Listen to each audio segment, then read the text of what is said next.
विद्यालय के अध्यापक एवं अध्यापिकाएं, प्यारे बच्चों और बच्चियों, आज हम यहाँ एकत्रित हुए हैं भारतवर्ष के प्रथम प्रधानमंत्री पंडित जवाहरलाल नेहरू के जन्म दिवस के अवसर पर। यह जन्म दिवस केवल औपचारिकता मात्र नहीं है, यह जन्म दिवस अपने आप में हर वर्ष भारतवर्ष के उन लोगों को संदेश देता है जो लोग मानवता को छोड़ करके धार्मिक विद्वेष, वैचारिक उच्छृंखलता और सामाजिक असंतुलन बनाने का प्रयास करते रहते हैं। मेरे प्यारे बच्चों, तुम लोगों ने देखा होगा कि पंडित जवाहरलाल नेहरू जी अपने जो कोट पहनते थे उसमें गुलाब का फूल लगाते थे कि नहीं लगाते थे? उस गुलाब के फूल को लगाने के पीछे क्या तथ्य था, क्या उसका मंतव्य था, उसके पीछे जाओ। अच्छा देखो, गुलाब खिलता कहाँ है? कांटों के पीछे। अभी गुरु जी ने कहा खिलता कहाँ है? कांटों के बीच में। और हर व्यक्ति जो है उसको पाने के लिए लालायित रहता है, उसकी भी खुशबू को पाने के लिए, उसको अपने पास रखने के लिए, जैसे भी वो ये न प्रकार में उस गुलाब के फूल को अपने को पाना चाहता है कि हमको मिल जाए, लेकिन है वो कांटों के बीच में और इतना खूबसूरत है, किसी की चाहत मरती नहीं है। उसके पीछे एक मिशन है, एक उद्देश्य है, एक संकल्प है, एक वैचारिक स्थिति बहुत पुष्ट है। अब वो है कि जो व्यक्ति संघर्षों के बीच से पल करके निकलता है, वह व्यक्ति अपने तो खुशबू देता है ही, अपने अगल बगल के वातावरण को भी खुशबू प्रदान करता है, और जो ले जाता है उसको भी खुशबू प्रदान कर देता है। यहाँ तक कि पाने वाला भी उसको लालायित रहता है, और जो पा जाता है पुनः पाने की इच्छा करता है। अर्थात उसके हाथ में ले लो गुलाब का फूल तो देर तक 2 घंटे 4 घंटे 5 घंटे महकता रहेगा, पॉकेट में रख दो तो वो शर्ट महकता रहेगा। इसी तरह जब भारत में चारों तरफ से आक्रांता भारत को घेरे हुए थे, बोलने की स्वतंत्रता नहीं थी, अपनी बात कहने की स्वतंत्रता नहीं थी, अपनी अभिव्यक्ति प्रस्तुत करने की स्वतंत्रता नहीं थी, चारों तरफ से कपड़े पर प्रतिबंध, पानी पर प्रतिबंध, आवाज पर प्रतिबंध, यहाँ तक कि लोगों के घूमने फिरने पर प्रतिबंध, अपना कोई नियम नहीं, अपना कोई समाज नहीं। उस परिस्थिति में इस व्यक्ति ने लड़ करके, और लड़े कैसे? अब तो आज तो लोग तमाम तरह का वक्तव्य देते हैं, तमाम तरह का व्यंग करते हैं, तमाम तरह की ओछी बात करते हैं कि जवाहरलाल विदेश रहे, जवाहरलाल देश के लिए कुछ किए ही नहीं, जवाहरलाल ने देश को जो है बरगलाया। लेकिन नहीं, जवाहरलाल ने देश को एक ऐसी आधारशिला दिया। ये जो भारत का भव्य भवन दिख रहा है, ये जवाहरलाल की नींव है। जवाहरलाल जैसे और लाल बहादुर शास्त्री और महात्मा गांधी और इंदिरा गांधी जैसे, सरदार पटेल, सुभाष चंद्र बोस, आजाद भगत सिंह, वीर अब्दुल हमीद, और यहाँ तक कि एपीजे अब्दुल कलाम जैसे इस भव्य भारत के भवन के निर्माण में नींव की ईंट है, नींव की ईंट है। इन्होंने जितना योगदान किया है अपने लिए नहीं किया, सिर्फ और सिर्फ इस भारत रूपी भवन में विचरण करने वाले जितने लोग हैं, आज जो कॉलर टाइट करते हैं घूम के, ना मेरे बेटो देख लेना, चाहे राजनेता हो और चाहे जो भी हो, जो लोग कॉलर टाइट करते हैं वही लोग जवाहरलाल की देन पर, जवाहरलाल की बुनियाद पर, और जितना पिछला नाम लिया उन नाम पर बैठ करके आज मलाई काट रहे हैं। पहले के सांसदों को पेंशन मिलता था 1500 रुपए, आज के सांसदों को पेंशन मिलता है 15 लाख रुपए तक।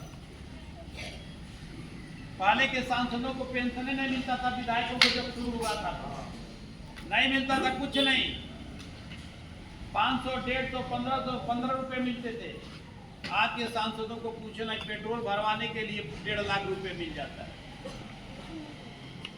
एक कवि हुए बहुत अच्छे अदम गौड़वी, उन्होंने एक लाइन लिखी थी कि काजू भुनी है प्लेट में, विस्की गिलास में, उतरा है रामराज विधायक निवास में।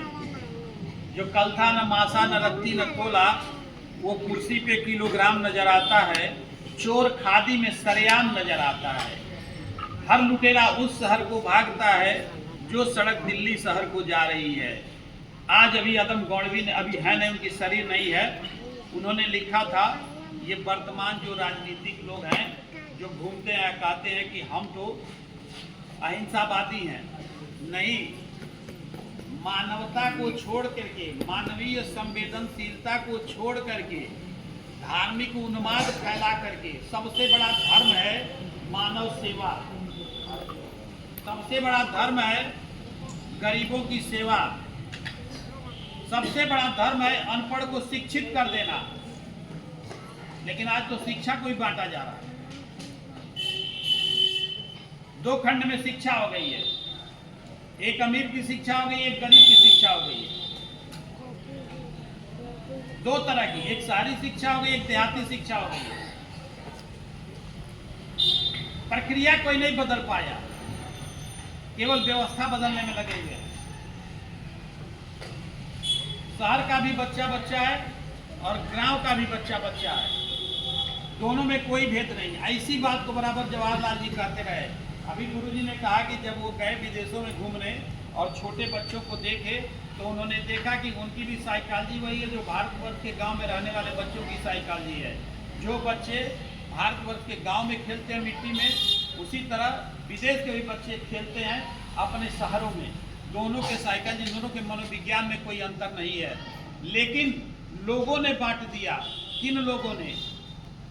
जो लोग बड़े बड़े महलों में रहने वाले थे, जो अपने को ऊपर आभिजात्य वर्ग का कहते थे, छोटे लोगों को, छोटे किसको मानते थे? छोटा मानते किसको थे? जिनको वो छोटा बनाते थे, पढ़ने नहीं जाने देना चाहते थे, अच्छा कपड़ा नहीं पहनने देना चाहते थे, अच्छी गाड़ी में नहीं घूमने देना चाहते थे, अच्छे विद्यालय में नहीं जाने देना चाहते थे। उसी असमानता को घटाने का काम किया जवाहरलाल ने। देश में जितनी यूनिवर्सिटियां हैं, चाहे भाग के ये IIM हो, चाहे IIT हो, चाहे रिहन परियोजना हो, चाहे इसरो हो, जितने भी संस्थान हैं, चाहे हवाई जहाज, तो सुई नहीं बनती थी देश में। जब प्रधानमंत्री हुए तो सुई नहीं बनती थी। लेकिन जब जवाहरलाल प्रधानमंत्री, जब उनकी शरीर नहीं रहे, उसके पहले उन्होंने इस देश को ऐसे ऐसे संस्थानों को दिया जहां आज पढ़ करके, वहां उस समय पढ़ के लोग अमेरिका में, इंग्लैंड में, ऑस्ट्रेलिया में, जर्मनी में कोई संस्थान बचा नहीं है जिसमें कार्यरत न हो, कार्यरत न हो। ऐसे ऐसे मेडिकल कॉलेजों को बनवाया। एम्स उनकी देन है। इस देश में 3 चीजों की प्रमुखता उन्होंने की थी। यातायात सही होना चाहिए, शिक्षा सही होनी चाहिए और स्वास्थ्य सही होना चाहिए। और आज की परिस्थिति में तीनों चीज से लोगों को वंचित किया जा रहा है। आज केवल एक चीज है बस, इसको कैसे छोटा दिखाना। तो शिक्षा लेने का यही मतलब है। जवाहरलाल जी को याद कर रहे हो। अभी बताया बच्चों ने कि 1889 में उनका जन्म हुआ था, 14 नवंबर को। बच्चों से बहुत प्यार करते थे और बच्चे भी उनको चाचा नेहरू करके बुलाते थे। इसलिए उन्होंने इस आवेदन को स्वीकार कर लिया। बच्चों ने कहा कि हम चाहते हैं कि आपका जन्मदिवस मनावें। उन्होंने कहा कि बाल दिवस के रूप में मेरे जन्मदिन को मनाया जाए। मैं बच्चों को भारत का भविष्य देखता हूँ और बच्चे ही भारत के भविष्य हैं। ये भी सच है कि इन बच्चों के हाथ में भारत की तकदीर है। और जब इन बच्चों के हाथ से कलम खींच लिया जाएगा, कलम ले ली जाएगी, किताब हटा लिया जाएगा, तो भारत का भविष्य अंधकारमय हो जाएगा। इसलिए जवाहरलाल जी ने सबसे पहले भारत की शिक्षा नीति को बेहतरीन बनाया, भारत के स्वास्थ्य को बेहतरीन बनाया और भारत के लोगों के प्रति अपनी इतनी शुभेच्छा प्रदान की, इतनी शुभेच्छा दी कि यदि इन बच्चों के हाथ में कलम नहीं रहेगा, तो भारत की तकदीर सुरक्षित नहीं रहेगी। इसीलिए यूनिवर्सिटियों को, इसीलिए मेडिकल कॉलेजों को, इसीलिए विज्ञान के ये प्रयोगशालाओं को, बिजली के अर्जित करने वाले, बिजली को प्रोत्साहित करने वाले, देने वाले संस्थानों को सबसे पहले प्राथमिकता दिया था उन्होंने, और इन सारी चीज़ों का निर्माण कराया था। आज यदि हम यहाँ उपस्थित हैं और यदि हमारी उनके प्रति सच्ची श्रद्धांजलि है, तो सबसे बड़ी श्रद्धांजलि यही होगी कि पढ़ो और स्वस्थ रहो, और बीच जो सामाजिक दायरा जो है अपने आसपास का, उसमें समरसता रखो। किसी भी प्रकार का वैमनस्यता न फैले, इसका विचार करो, और पढ़ लिख के इतना बढ़िया बनो, इतना बढ़िया बनो कि जब कभी तुम किसी सड़क से, कभी किसी शहर से गुजरो, तो तुम्हारी तरफ लोग देख करके रस करें, नाच करें कि यह बच्चा उस इंस्टीट्यूट का है, उस नगर का है, इसके माता पिता फलां हैं, और इसने पढ़ करके अपने नाम को, अपने गांव को, अपने माता पिता को, अपने विद्यालय को सर ऊंचा करने का अवसर प्रदान कराया है। यही उनके प्रति सच्ची श्रद्धांजलि होगी। और ये तुम लोगों की जिम्मेदारी बनती है कि आगे जो आने वाली पौध है, उन पौध के प्रति यह शुभेच्छा जाहिर करते रहो और कार्य करते रहो। शिक्षा सबसे बड़ी शक्ति है, शिक्षा सबसे बड़ी शक्ति है मेरे बेटों। जो शिक्षित होगा वही चरित्रवान होगा, जो चरित्रवान वही इस संस्कारवान समाज का निर्माण करेगा, और जो समाज संस्कारित होगा उस समाज में किसी भी तरह का प्रपंच और प्रमाद नहीं होगा। ये जवाहरलाल की सोच थी, और पंडित जवाहरलाल नेहरू जी ने यही किया था।